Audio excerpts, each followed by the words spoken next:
Ilang buwan na umanong lubog sa baha ang Barangay Tulyao sa Santa Barbara, Pangasinan. Ang ibang detalye hatid live ni Claire Lacanilaw.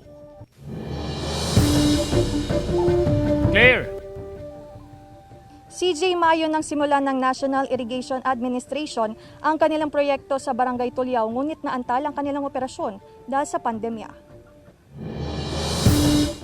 Kahit maaliwalas ang panahon, hindi pa rin humuhupa ang baha na ilang buwan ng problema ng mga residente sa Barangay Tulyao, Santa Barbara, Pangasinan. Ang ginawang irigasyon o patubig sa sakahan ang sanhi umano ng pagbaha sa lugar. Proyekto ito ng National Irrigation Administration o NIA. Sabi nila babalikan nila, tataasan daw yan kasi mayroon pa silang gagawin dyan. Kaya lang, hindi sila makabalik-balik kasi wala daw silang madaanan dyan sa Malanay. Kasi dyan lang makakadaan yung mga sasakyan nila.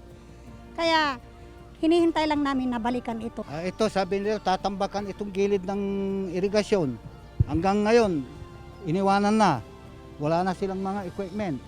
Ilang beses na raw ipinarating ng mga residente ang reklamo sa barangay, ngunit hanggang ngayon, hindi pa ito nabibigyan ng aksyon. Ang sagot niya sa akin, papuntahin niyo sa opisina. Nasettle naman namin, kaya lang hindi sila nagko-comply. Simula nang gawin ang irigasyong ito, nalubog na rin sa baha ang mga kabahayan. Tiniyak naman ng NIA na magbabalik ang kanilang operasyon pagpatak ng Oktubre. Paglilinaw ng NIA, itinigil muna nila ang proyekto dahil sa pandemya at binigyang daan ang pagtatanim ng mga magsasaka.